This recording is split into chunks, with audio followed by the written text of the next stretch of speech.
Alrighty. Now, this is going to be a discussion that, while I'm using as an example a video game, the idea that I'm discussing is something that kind of sort of applies to TTRPGs too. How to use the environment to tell a story. As you can see, this map has a lot of things to look at, things that hint at a story without explicitly stating it, and perhaps more to the point, leaving it vague. Like, you see all these buildings that are dilapidated, collapsed, and they're an art asset that gets copy pasted, and because this is actually a randomized map that's not, a bespoke map that was lovingly constructed. No, an RNG threw this crap together. So some programmer wrote a bit of code to tell the RNG what to throw in, and the RNG just filled in the blanks. So the RNG takes this pre-made dilapidated building asset and just copy pastes it over and over again. Well, okay, there's several of them, but you get the idea. But what does this tell us as a story? Well,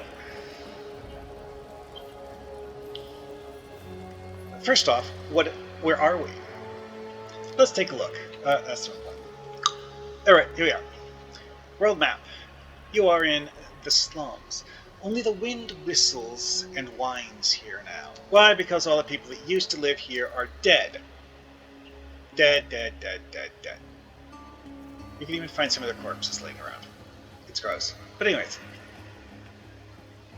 So, what else do we have here to look at, other than the collapsed buildings? We have these things here, which, figuring out exactly what these things are, I suspect it was intentionally left vague because, one, it actually doesn't matter what they are. The plot doesn't care. However, what we do have is that these were holes that you could put people inside. So you guys clearly, you can see that they're large enough for someone to fit inside because, they're wider than my character.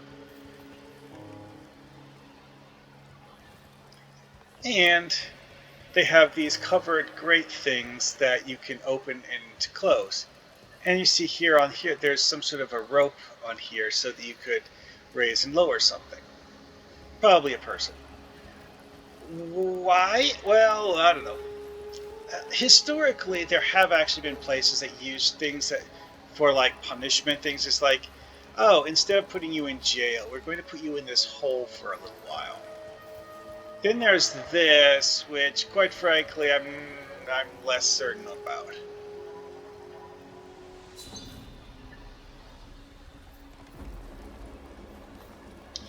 It kind of looks like there's a mechanism to move these big wood plates around. What exactly it does is, I don't know.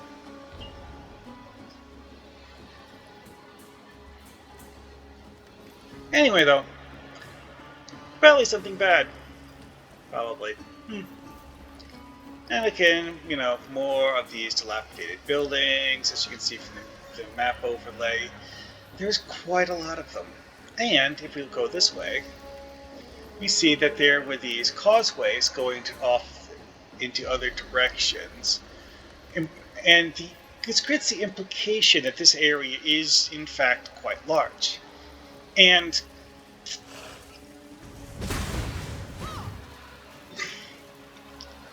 this is the region known as Sarn. Here, the Sarn encampment and all this other stuff. You see here, this gigantic sprawl. The area we're in is this region of it.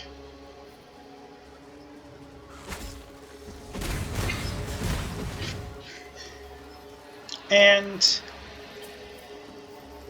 now, one of the things that's interesting here is that this is kind of sort of like set up as a lot more like a warren than a proper building.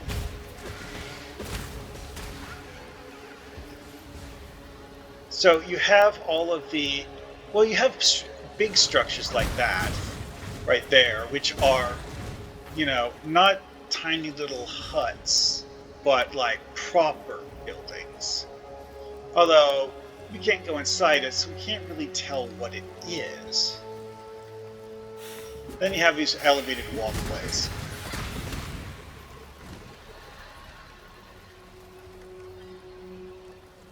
See, the elevated walkways kind of sort of give you the impression that whoever built them is, well, overlords. They see themselves as the masters of whatever, and I think that's actually the edge of the map right there. Yeah, looks like blue sky instead of ground. Could be water. I don't know. Anyways, though, actually, if you look at the map overlay, there's nothing there. So yeah. Anyway, though, giant building here, which city guard perhaps? Who knows? Moving on though. What else we got? Here we have a bunch of plants that don't really have any particular purpose, and the locations they're growing make it seem as if they sprouted from fallen seeds, and no one wants them to grow there. They don't appear to have been planted. They appear to be growing of their own accord. And here we have another one of these mechanisms for doing what might be lowering people into holes. Ooh, a gimmick cage. Doesn't have a skeleton in that one. I actually have seen gimmick cages in this game that have skeletons hanging in them. Anyway, though, oh, here's something interesting. Oh, wait, no, that's just moss. I have actually seen places in here where you can find what appear to be some sort of a symbol or crest emblazoned on buildings. Now, here's an odd one. A broken wall that's at the top of a staircase? Huh. I don't know, maybe there's a gate there. The gate's busted and gone. Here we have a doorway going into the slums area. Note, however, that it's a metal grate, as if the commoners are being locked into their homes. And of course,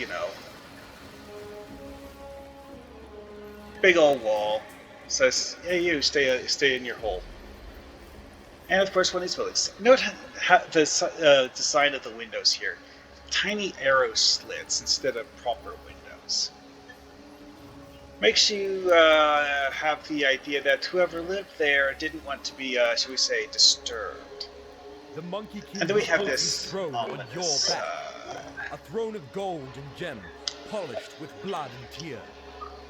Throw off the Monkey King. Now, here's an interesting question. Who wrote this? Who were they talking to? It wasn't me. Or my character, rather. So, presumably this was something written by the peasants to try to convince the people who are acting as overlords to, do something a bit different.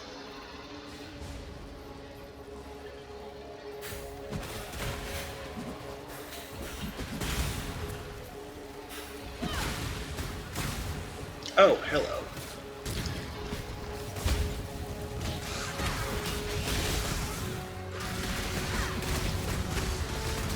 I hate it when they do that.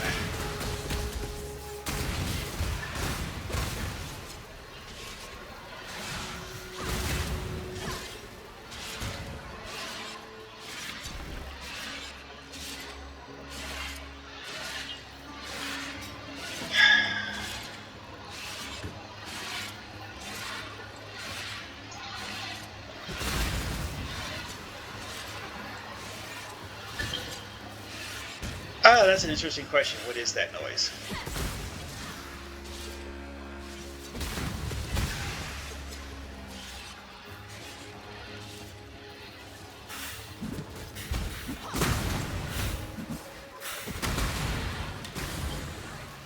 I love that sword throwing attack. It actually works with most weapons, not just swords. It's just that when you use it with a two-handed great sword, it just does stupid damage. Anyway, though, So, that scraping noise, what was it? Uh, Probably these bugs that I was attacking here. Their corpses despawn and the noise seems to have gone away with it. Anyway, though. So, what is this area here? Hard to say. It's like you have these pillars with these rings embossed in them. The rings are seemingly here so you can tie things to the pillars, but not much indication of what. Hey look, more slave quarters. Little tiny houses that are practically... Actually, you know what? I can actually have my character walk up to some of these and get a closer look. Different map. Anyway, so the story here, though, is that whoever was the ruler of this region was basically treating the commoners as slaves, and various other assorted kinds of cruelty, and so on and so forth.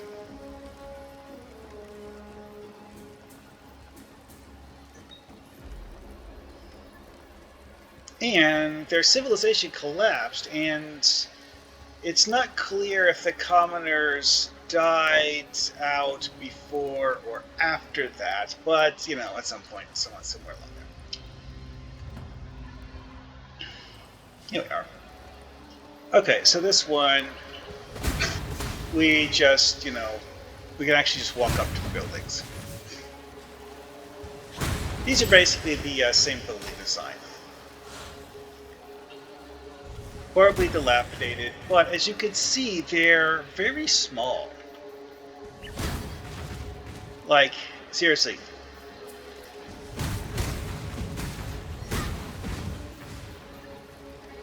This is barely large enough to have someone sleep in. And that is the standard size for these things here.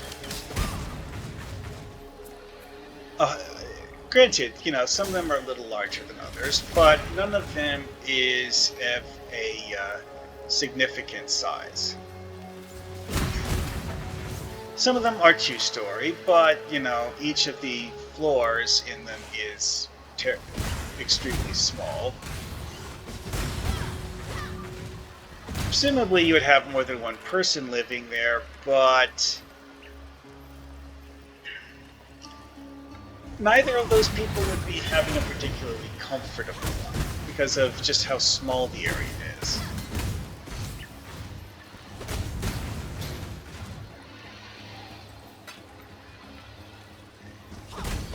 And of course, here's someone who represents one of the last remaining warriors enforcing the old law as it was.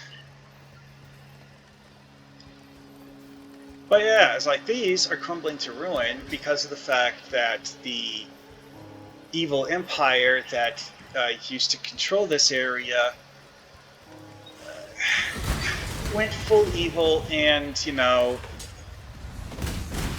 kind of killed off their own citizens. I mean, any good thing by any stretch of the imagination, and that's why they're the evil empire. But it happened.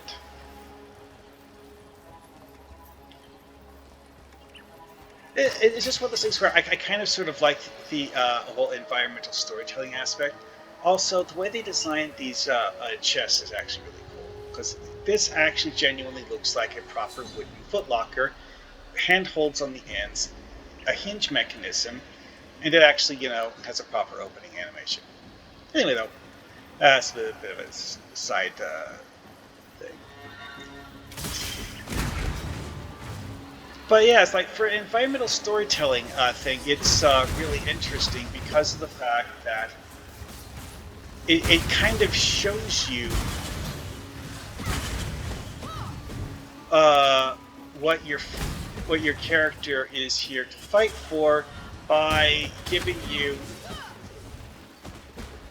a actual picture of what the bad guys have done and what they plan to do to more cities in the future. Really cool way of doing it, honestly. Oh, and hey, it's the river. Yeah, when you look here, you see the this here is a large body of water. Now we're at the edge of the body of water. Anyway, though, and of course, the general aesthetic of the art and architecture uh, is that everything is crumbling and decayed.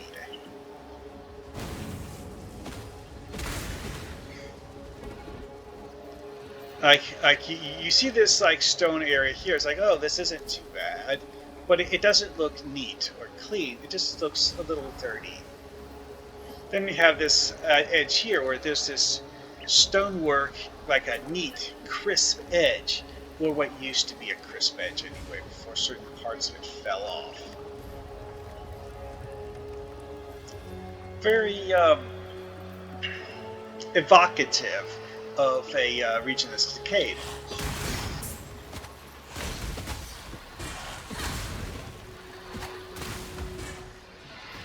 Yeah, well. So, how does this go with TTRPGs? Well, with TTRPGs, the way you describe a region doesn't have quite the same uh, approach to it, I guess you could say. Because the fact that, as the saying goes, a picture is worth 1,000 words, a three-dimensional model that the players can walk around in. I mean, how many pictures does that count as? How many thousands of words would be taken to adequately describe the whole thing? Oh, that's a lot of question. However, when you're looking at it from a TTRPG standpoint, you can tell the players that they look around, they see buildings that have high quality ceramic tiles on the roofs. However, several of the tiles have fallen off, and you can see places where it looks like there's holes where parts of the roof may have fallen in. And, that sort of thing. Evoke a sense of feeling of the environment without actually, just saying it's a building with a crumbling roof. I mean, also though, when you're doing that, you need to pay attention to which aspects of the environment do you want the player to think about. Like, is it important that there's this winch mechanism here? Or is it just, decoration? I mean, on this map, the winches are seemingly here for loading and unloading ships. Because, it's a seaport. These are docks. But, for your story is what you define it as. What do you want your story to be? And how you describe the environment to the players really has a bit of a heavy influence on how the players see the world, what the players think of the world as being. Like this thing here. Oh, there's a plot here. Oh, yes. See, the funny thing here is that I'm actually the one who kicked the door down from the inside. Oh, yeah, there was a plot there. But, that is an aspect of level design. That was something that the people who built this intentionally put there. This is an object that is always here. Because, like, the level's not fully random. Like, this long, squiggly building here. Yeah, there's always a long, squiggly building here, but the shape varies depending on what the random number generator decides to put in. The shape of this building thing here also varies. the exact outline of this here varies. However, it's always a long strip-shaped area where you start on the southeast, you work your way northwest until you eventually get to this other door and leave to the other side of the area. There's always a dock area here, although, the shape varies a little bit, not much really. The number of staircases leading from the top area to the bottom area varies. The exact position of the staircases varies, but there's always staircases there. However, I digress. You describing the story is what sets the tone of the story. It's like, you know, telling players that they walk in and they see the skeletons of several deer just laying on the ground. Don't look like they were cooked and eaten. They just look like they were left there, dead. Who killed them? Why are they left here? Maybe the players will find out. Maybe they won't. Tune in next time. But yeah. Alrighty then. It's like how you describe the area that the players are fighting in or investigating tells the players what to feel about this thing, gives them clues and hints about what the area is. It creates an implied story, even if you didn't, explicitly tell them. Like, here's a big old imposing building that I can't find a door to. No, seriously. These map assets don't actually have doors on the outside, but they have a function to be ominous and foreboding. It's like, this is where the people who were in charge lived. The people who had the weapons to force the populace to accept their rule. And, that creates quite a feeling when you describe that in a story. And it's not as simple as, oh, there's a building. It's kind of dilapidated, but it's huge. I mean, you can say it that way if you want to, I suppose, but, the more nuance you put into the description, the more story you can communicate simply by how you describe the environment. Anyway, though, well, I think that's enough of me running around for now. See you guys later.